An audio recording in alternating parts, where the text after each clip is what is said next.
Geeffatoota keenya eegaa fayyaan faayaa eega jenneen booda arrammoo akkuma suura irratti agartan kanatti egaa harka dhiqachuun infekshinii hedduu nuuf maatii keenya irraa ittisuun ni danda'ama jennee waan yaadnuu fi waan ta'uu qabulleedha. Harka keenya dhiqachuun fayyaa keessatti bakka guddaa qaba. Harka dhiqachuun qoftiin infekshinoota hedduu irraa nu baraara jennee yaadna. Harka keenya yoom dhiqachuu qabna? Tokkoffaarratti mana yaalaa deemuun duraa fi erga deemtaniin booda nama gaafachuufis ta'ee ofiifis dhukkubsattanii erga achirraa deebitanii wantoota adda addaa yookaan tuttuquudhaan duratti harka keenya dhiqachuun dirqama. Lammaffaarratti nama dhukkubsate yookaan madaa'eef kunuunsa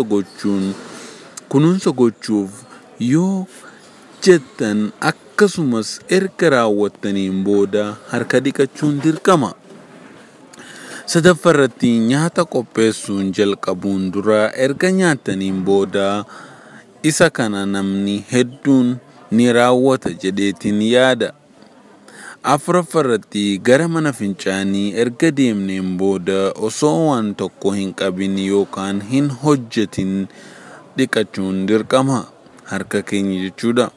Shanaffaarratti bineensota manaa keessaa erga harkaan qaqqabnee booda dhiqachuun dirqama. Namoonni baay'een adurree fi waan akka sareellee mana keessaa hin qabani. Egaa jahaffaarrattis balfa mooraa keessaa erga qulqulleessaniin booda harka keenya bishaan duwwaan yoo dhiqannu carraan baakteeriyaa harkarraa bu'uu gadi bu'aa waan ta'eef saamunaan dhiqachuu qabna.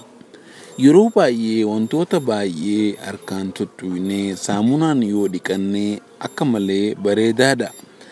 Egaa har'aaf kanumaan qabadhee isiniif dhiyaadhee fayyaan faayaa nu dhaggeeffachuu keessaniif galatoomaadha. Chaanaalii keenya kanallee subscribe gochuudhaan wantoota nuti galakkisnu hordofuu ni dandeessu. Galatoomaan isiniin jedha.